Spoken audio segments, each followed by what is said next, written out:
Hey everyone, welcome to this week's street card pick. This week we have something a little different. I have magical runes. So these little rune sets that you can buy, these ones were actually locally made, and the person who made them actually collected apple wood and cut the apple wood and burnt the little symbols into them. So we do see rune stones in Druidic and also like in Viking culture. Little fun fact, I've got Viking heritage, so mum's side of the family, we come from some Viking stock, so hence the Scandinavian side of things.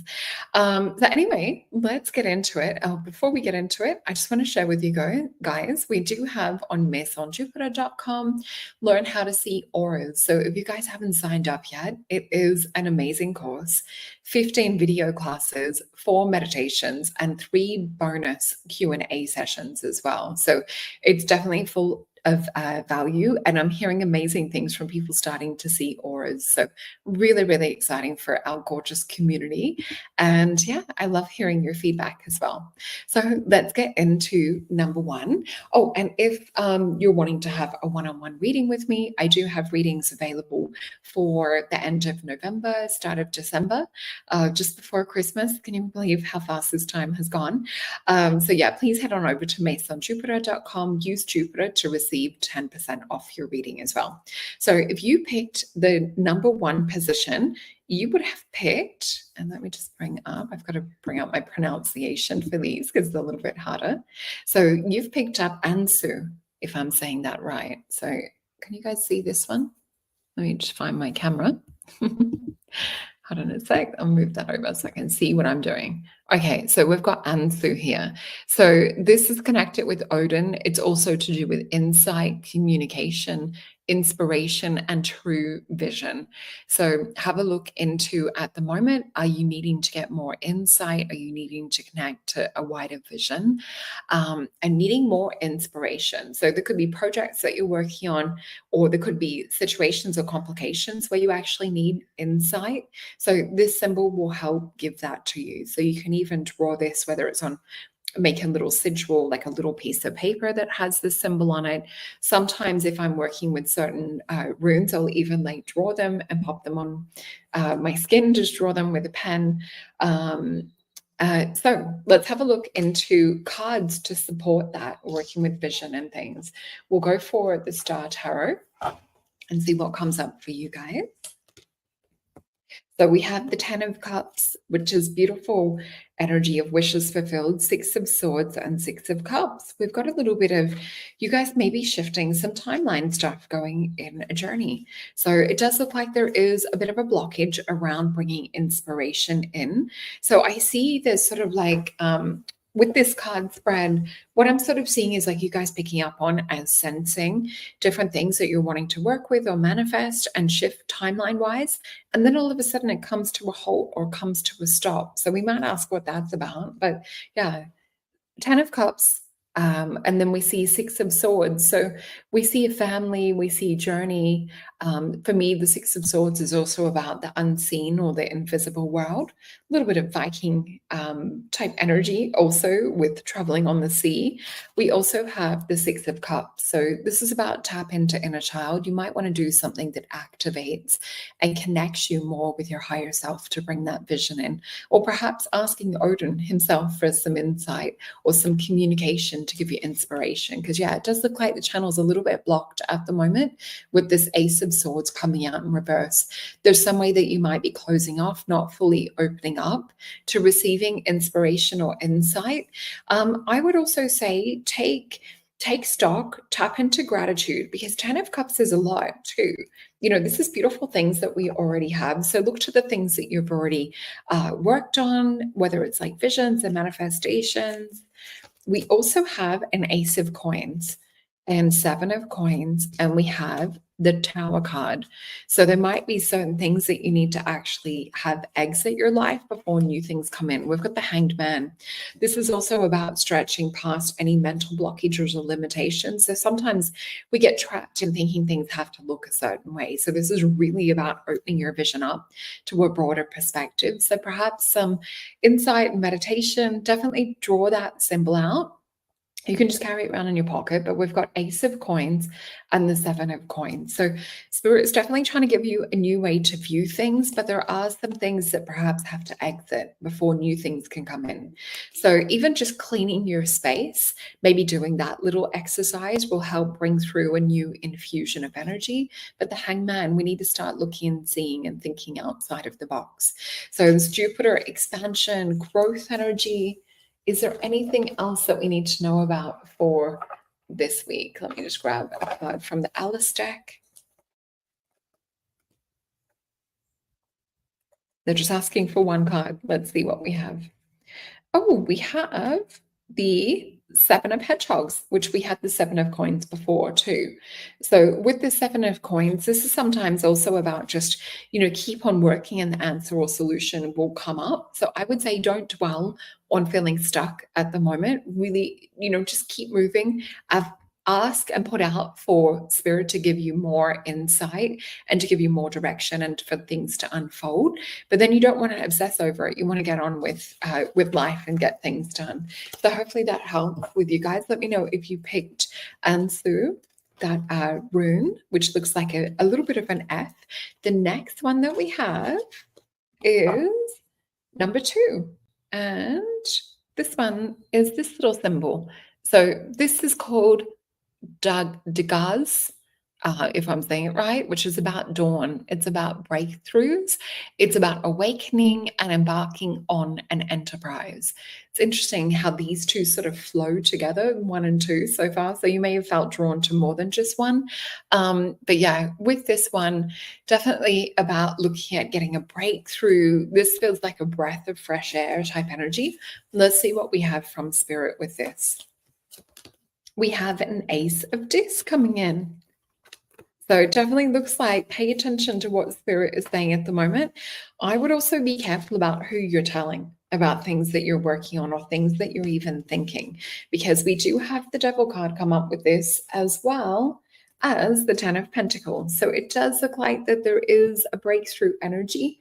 But yeah, definitely be careful because not everyone has your back. Not everyone is looking out for you. Not everyone is happy when we're succeeding either. So ignore the haters. Focus on your family, focus on like wealth, focus on building work. This is also the card of embarking on enterprise. So definitely invest your time, invest your energy into business. It does look like it pays off. Just watch out for people that don't have authenticity. So let us get some clarifiers with the Mythios deck. And we have the Hangman again. Okay. We have the King of Cups. We have the Tower card, interesting, and we also have the Queen of Coins. So some pretty powerful cards. It does look like that you guys will get that breakthrough. You will sort of see outside of the box, and we've got King of Coins. So it definitely pays off. It does feel like that this is more an entrepreneurial type aspect, or where you've got your own kind of like enterprise. It feels really exciting in that way. Again, we have the Tower. Remember, we had it with the Devil too. So just being careful, because some people will want to see us fall. They will want to see people fail. So with the Tower card, remember the Hebrew symbol I always talk about, our words are as precious as gold. So don't spill them haphazardly. Don't tell people about your plans. This is about winning in quiet success and then maybe celebrate at the end. We've got the Queen of Coins. So King of Cups. So I think I might have said King of Coins before. King of Cups. This is definitely to empathically start to move towards things that feel good, to choose things that are of a higher vibration. And yeah, some people won't like you being happy, is what we have in the cards. So Queen of Cups, or sorry, Queen of Coins. So we see here some beautiful Leo energy, but with the Queen of Coins, she's traditionally more kind of like a Virgonian or a Taurus energy. She could be connected to do with the earth. But yeah, Queen of Coins, this is really looking at how you're also perhaps sometimes giving your investment out to others and making sure you're also giving back to yourself too. So with this is definitely an awakening energy like we had with the Degas rune symbol. Let us get some cards from Alice, from the Alice deck. So we have 5, 6, 7 of Teacups in reverse, and we have the Queen of Swords. So this might even be where you need to call people out. This could be if someone is perhaps like repetitively not backing you or not supporting you, and maybe they're saying things. This might be about calling it out because Seven of Cups, I feel like what's sort of been hidden is coming out into the open. I feel like it can no longer be hidden. And Queen of Spheres or Queen of Swords. So with this, we know this is about taking the mask off, being true to you. This is about liberation, freedom. And then we have a Five of Hedgehogs. This is a card of worry. So it might just be instead of holding someone else's anxiety or worry, just to actually call it out and to be, let me just see in regards to this. Yeah, we've got a 10 of cups. This is around jealousy and people not wanting to see you in abundance. And we have a 2 of wands. So it's okay if you're in startup mode and you're starting a business and things like that, people might support. But if you start having success, this is where we see this sort of like jealousy energy and things come up. So yeah, that was the 10 of cups, 2 of wands. So don't be afraid to speak your truth, or to even, if you don't want to speak this out loud, it could be that you also just take yourself sort of to the background of things, and don't be so available to people is what we're also seeing with that. So let us move on to rune number 3. And that one I will flip in a second. Hold on a sec. Just put these cards back and make sure to also shuffle them back in. And if you do want to book a one-on-one reading, remember to use the discount code Jupiter, and we can dive deep into your question. Okay, so with this one, let me just see.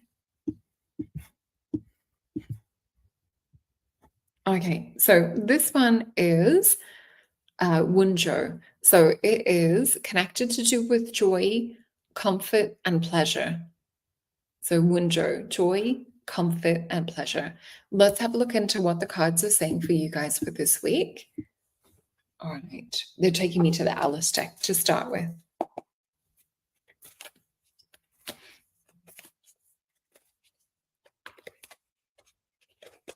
So some of you have been flailing around exhausted, and this is time to take some time out. This is time to breathe. This is time to reinvigorate, to run some energy for yourself, is what I'm also seeing. And it's okay to have a bit of, like, whether it's comfort food or time curled up on the couch with a blanket. We have a little bit of a story happening here. We've got 5 cards for you, which I haven't had this many come out for the other groups today. So what we're seeing is a 6 of Spheres, which is 6 of Swords. This is a card of science, a card of journeys. And we have the card of temptation, which is temperance. We have the 6 of teacups, which is pleasure. We have the card of the Fool, which is an adventure. And we have the 7 of swords. So it does seem that you guys have been putting a lot of your energy into other people, into other things. Spirit's actually saying to take a vacation. So it's okay to take time off. It's okay to to do things that make you comfortable and to give yourself that replenishment energy. So 6 of Swords is my journey card. It also is a card connected to do with like the veil or the unseen hidden world. It's Mercury energy, also known as a card of science in the Thoth deck. But yeah, we then have the card of temptation. So there is divine timing. So as we know with the card of temperance, it's flowing the Mars and Venus energy back and forth with the cups. This is about finding the sweet spot. It's about divine timing. It's not always pushing with Mars energy. We need to replenish the Venus energy too. So I do feel like there is where Spirit is telling you to slow down, to have more balance, to really take time to experience pleasure, because this is the card of pleasure. We had also joy come up with the little rune as well. And we have the card of the Fool, which for me, this is Alice going down the rabbit hole. So with this, it usually also speaks about adventure and things too, and going on a journey, a brand new beginning. Just watch out for any 7 of Swords energy, which could be futility. It also represents like sneakiness or people trying to, do things behind our back. So just make sure if you are going on a journey, or say perhaps you're a really hard worker and you never take time off for yourself, you might just want to slip away quietly. is what we're seeing like within this deck. And the Seven of Swords for me is also about like staying in direct alignment with higher self. So if someone comes in to say something, we're not even taking that into our energy field. So let's get some little clarifiers for you guys and see what comes up. So we have, first of all, the Nine of Wands, the card of strength, and the Ten of Wands. This definitely feels like timeout. You guys have been battling for a long while, and Seven of Coins. So it might feel that you want to keep working really, really hard, but with the Seven of Coins, sometimes it'll be like a little result for a lot of hard work done. We then have a Four of Swords. This is actually, you're going to get a better result if you take time out to heal. So Nine of Wands, this is Mercury, oh, sorry, it is Sun, Moon, and also Sagittarius energy. The Ten of Wands, we have Saturn and Sagittarius. So there's a lot of like having to fight for things, having to like, fight sort of tooth and nail, or having to push things to have success, which is Seven of Coins. This is also something not fully getting to the point of where you wanted to see something. So Spirit's like, take a time out, take a breather. We have a Four of Swords energy. You need to meditate. So instead of trying to force something with your mind, be open to Spirit actually showing you a new way. I feel like to get another clarifier from the Alice deck from this, we have the card of the Four of Cups in reverse. So with the Four of Cups in reverse, the Four of Cups, when it's not in reverse, is sometimes a card of where we're ignoring the storm that's in the background. So you don't want to get to the point of where the storm comes in and you collapse. You want to know and see and check for the weather coming in to prevent, or to say, you know what, I'm going to have a pretty stressful next week. Maybe I take some time off right now to replenish my energy. So interesting energies. I hope you guys enjoyed it. Let me know if you were drawn to card to rune 1, 2, or 3. To book a session with me, you'll find all my details over on maithonjupiter.com. And also remember to sign up for Learn How to See Auras. It's been an amazing course. All right. Well, I love you all. Take care, and I will see you back shortly.